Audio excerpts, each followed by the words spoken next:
afternoon and welcome to the channel where today we are talking about the 2018 Corvette ZR1. I've done that intro multiple times, but I'm going to continue doing it because it never gets old. If you're wondering, 800 pound-feet of torque to the wheels is very fun.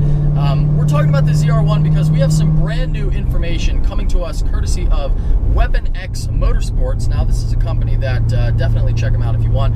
I don't really work with them, but it's a company that I'm friendly with. We talk off and on, and they've supplied some of the parts for my Z06 build, including the drag pack, the wheels and tires, and the lower pulley that I just did like 3 days ago. Anyway, they put up this post on Instagram.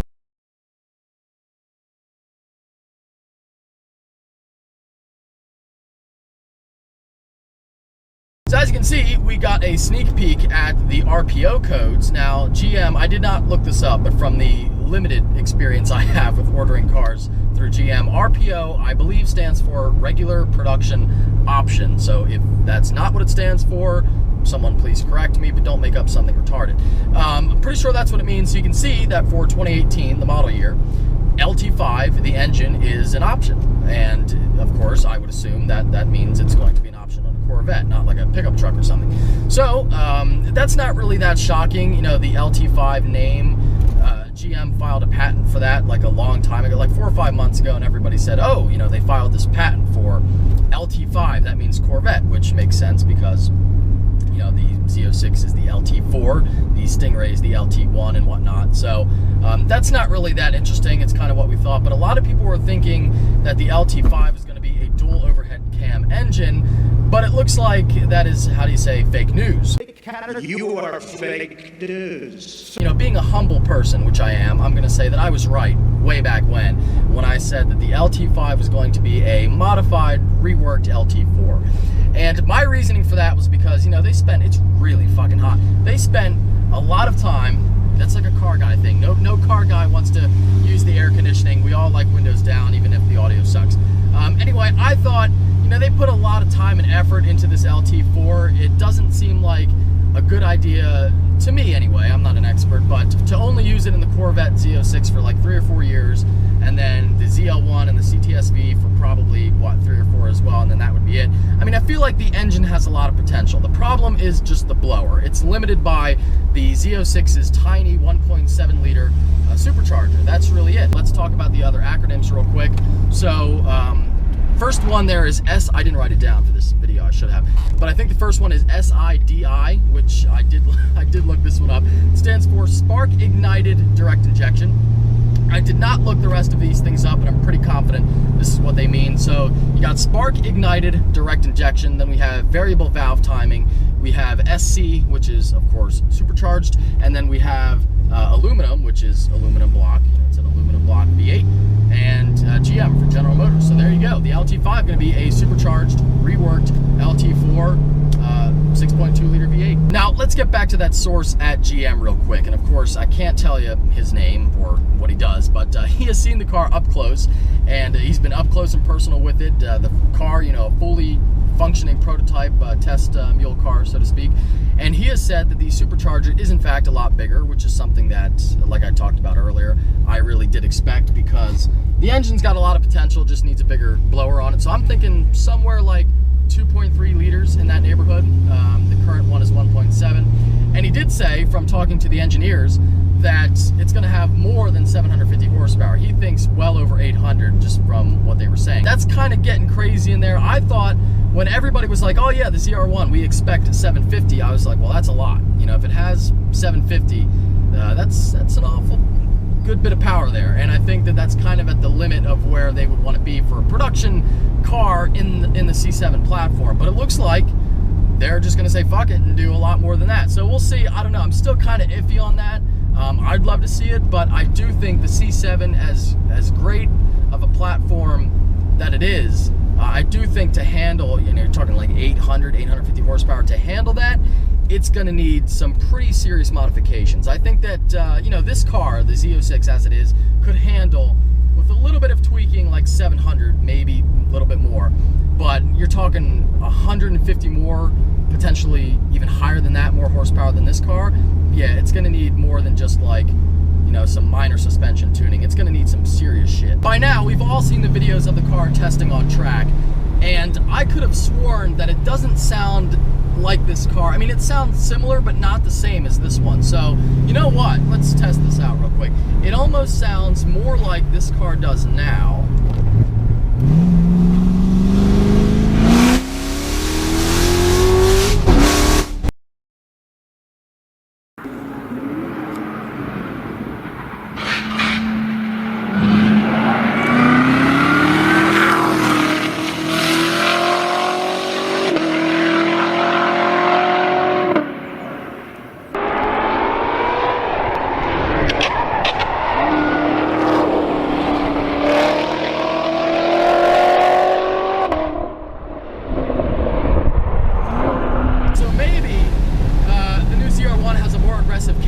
I don't know, but it just didn't quite sound like a Z06. Maybe I'm losing my mind, I don't know, but it will be interesting to see exactly what that car has, you know, in store. Maybe it's a different exhaust setup, maybe just the blower alone makes the noise that much different, I don't know, but I do feel like there are some differences in the sound. Something else that my source at GM can now confirm is that a Honda is driving in the middle of the road.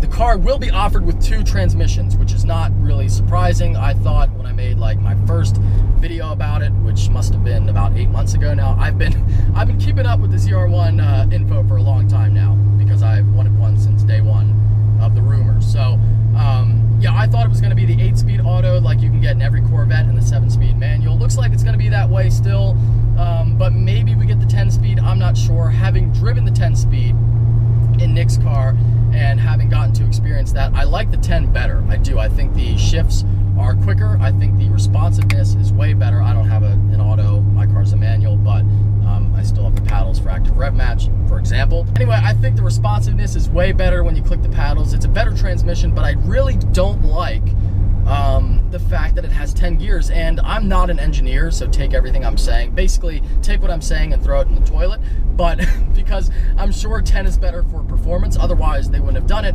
But 10, like Nick's car, it shifts all the time. Like if this is the shift, it's like, every time you're going down the road, it's just, it's annoying, and I feel like it's wasting time shifting.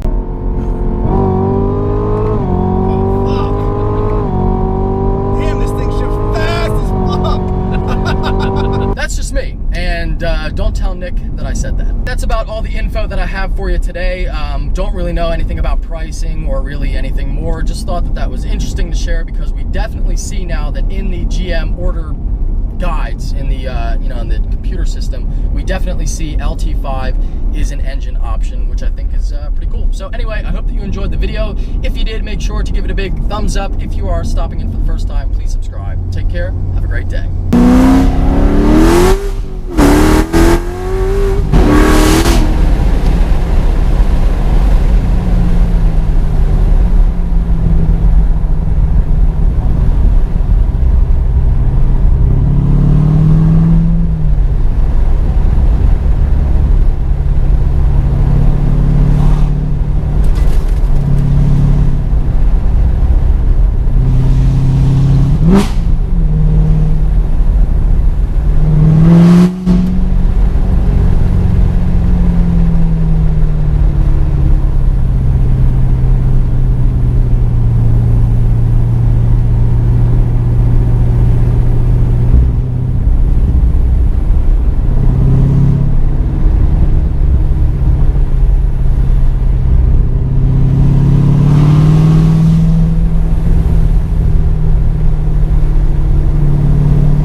you see, that is why you have to be very careful when you're driving around having fun in PA, especially around like sunset. That could have been bad.